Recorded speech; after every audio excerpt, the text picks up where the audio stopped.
Sector 14 के DAV public school में कन्वेंटस 2.0 का सेकंड एडिशन कार्यक्रम आयोजित हुआ, जिसमें कई स्टेट से बच्चे पहुंचे। करीबन 308 बच्चों ने प्रतिभाग किया। यूनाइटेड नेशन स्टेट को ध्यान में रखकर इस कार्यक्रम को 24 अक्टूबर को रखा गया। बच्चों के लिए 7 टॉपिक रखे गए। इस प्रतियोगिता में जो भी बच्चे बेहतर क्वालिटी की फोटो देंगे और उस टॉपिक पर जिसने बेहतर लिखा होगा वही बच्चा इस प्रतियोगिता का विनर होगा। इस प्रतियोगिता की तैयारी कम्युनिटी मेंबर द्वारा की गई। उन्होंने ही इस प्रोग्राम के एजेंडे को तैयार किया। कार्यक्रम में जितने भी बच्चों ने प्रतिभाग किया उन सभी के लिए स्कूल की तरफ से उनके रहने व खाने का ध्यान रखा जा रहा है। वहीं स्कूल की प्रिंसिपल अनीता ने इस प्रतियोगिता में प्रतिभाग कर रहे स्टूडेंट्स को शुभकामनाएं दी और कहा कि ऐसी प्रतियोगिताएं बच्चों की हर विषय को लेकर जानकारी बढ़ाती हैं, वहीं कॉन्फिडेंस भी डेवलप करती हैं। बच्चे हर क्षेत्र में एक्सपर्ट बनते हैं, लेकिन इसके लिए बच्चों को अपना मोटिव बनाकर चलना चाहिए। आदित्य सर बोलते हैं नहीं सर आप पाव भाजी नहीं खा सकते, आप समोसा ही खाओ। तो मैं बोलूँगा कि सर ठीक है, चलिए एक काम करिए, आप 2 समोसे खा लेंगे, आप 1 समोसा मंगा लीजिए और मैं 1 पाव भाजी मंगा लेता हूँ। आप आधा समोसा मेरे को दे देना और आप आधी पाव भाजी मेरे से ले लेना। कंसेंसस बन गया। आदित्य सर भी बल्ले बल्ले और यही सेम चीज होती है इंटरनेशनल कंसेंसस। फॉर एग्जांपल अगर यूएसए बोलता है कि भैया मेरे को तो किसी चाइना जैसे देश से ट्रेड नहीं करना, बट चाइना बोलता है सर आपको भी दिक्कत है, मेरे को भी दिक्कत है, चलो अगर हम 200 करोड़ का ट्रेड नहीं कर सकते तो हम 20 करोड़ का करें।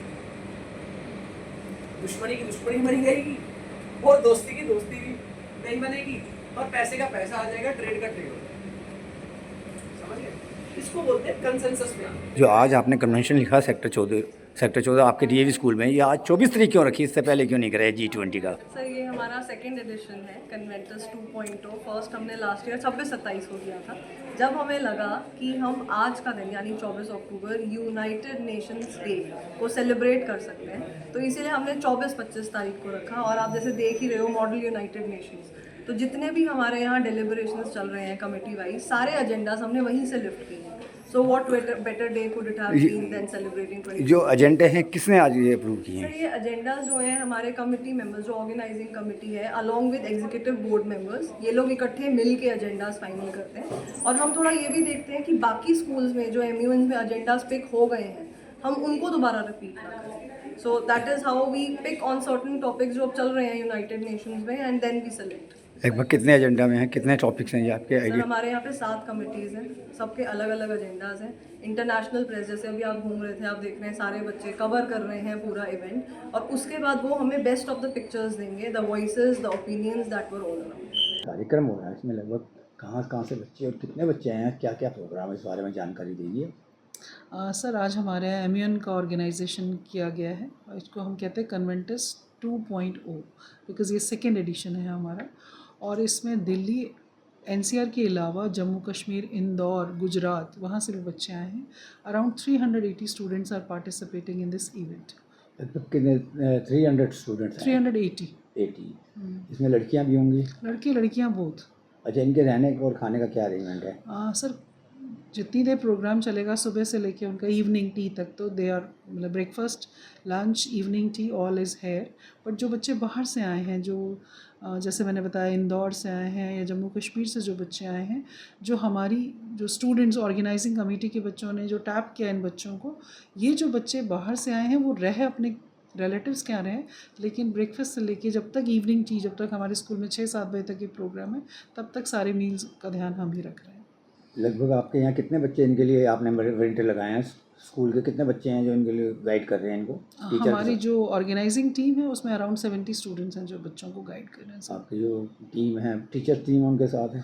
उनके साथ टीचर्स तो खैर हैं, लेकिन जो मेन ऑर्गेनाइजिंग मेंबर हैं उसमें शिवाली शर्मा हैं और हमारे एक्टिविटी इंचार्ज पल्लवी धाम जो है वो ऑर्गेनाइजिंग टीम के मेंबर हैं। लेकिन अदरवाइज़ मेरे जितने भी सुपरवाइजरी हेड हैं, Mrs Rajni Dhalan, Mrs Premlata Juneja, madam Suman Arora and then Sangeeta Gupta, everyone is contributing their part of role and responsibilities जो उनको असाइन की गई हैं। इसके बाद बच्चों को ये कार्यक्रम के बाद इनको बेनिफिट क्या क्या मिलने वाले हैं, कुछ आइडिया? देखिए सर, इन बच्चों को हम ये मान के चल रहे हैं कि ये फ्यूचर लीडर्स हैं। तो जब ये बच्चे इंटरनेशनल इश्यूज़ पे डिबेट कर रहे हैं, तो नेचुरली देयर अंडरस्टैंडिंग जो बर्निंग इश्यूज़ हैं हमारे कंट्री की नहीं बट पूरे वर्ल्ड की, तो जब ये उन पे बात करते हैं तो ना केवल उनका जो नॉलेज उस बारे में बढ़ती है, बट उस प्रॉब्लम का सल्यूशंस भी ये देते हैं। तो जो आज का बच्चा कल का नेता है, और जो अगर ये नेता आज प्रिपेयर हो जाएंगे और आज इनका थॉट प्रोसेस ये रहेगा, तो हमें उम्मीद है कि आने वाले समय में जो देश, हर पूरे संसार की जो बागडोर है, जो ग्लोबल विलेज जिसको हम कहते हैं, इसकी जो बागडोर है बहुत ही ज़्यादा मैच्योर इंडिविजुअल्स के हाथ में आ जाएगी। और क्या कहना चाहेंगे बच्चों के लिए, कोई संदेश? अभी हमारे 2 चीफ गेस्ट आए थे। हमारे दोनों गेस्ट जो थे major general Aseem Kohli and colonel Shashank Kaushal, तो उन्होंने एक बहुत अच्छी बात जो रही है वो मुझे भी मन को छू गई। उन्होंने कहा कि जो ट्रुथ है और फैक्ट्स हैं दोनों अलग अलग होते हैं। जो मेरा ट्रुथ है वो हो सकता है आपका ट्रुथ ना हो, बट हमें फैक्ट्स की बात करनी चाहिए, और हमेशा ट्रुथ के 2 पहलू होते हैं। तो अंडरस्टैंडिंग द ट्रुथ, किसी भी कहते हैं ना, उसके एक पिक्चर के 2 पहलू होते हैं। तो हमें दोनों पहलुओं को अच्छे से जांच परख के, और जब उसके ऊपर हम बात करेंगे तो शायद जितनी भी समस्याएं जिनसे हम जूझ रहे हैं, और एक क्रिटिकल थिंकर होना हमारे बच्चों को बहुत ज़रूरी है। जो बच्चा क्रिटिकली थिंक कर सकेगा वही एक डिसीजन मेकिंग एबिलिटी उसकी डेवलप हो पाएगी। और जिस तरह से समीकरण बदल रहे हैं, संसार बदल रहा है, तो और NEP आ गई है, वो सब यही चाहते हैं कि हमारे जो बच्चे हैं बहुत ही ज़्यादा इंडिपेंडेंट हों और कुशल हों हर चीज़ में। तो कुशल नेतृत्व भी करें और कुशलता उनके हर काम में झलकनी चाहिए।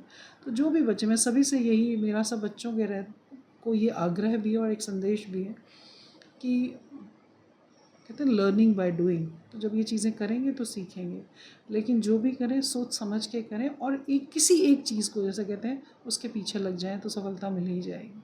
तो यही आशीर्वचन मैं उन बच्चों को देना चाहूँगी।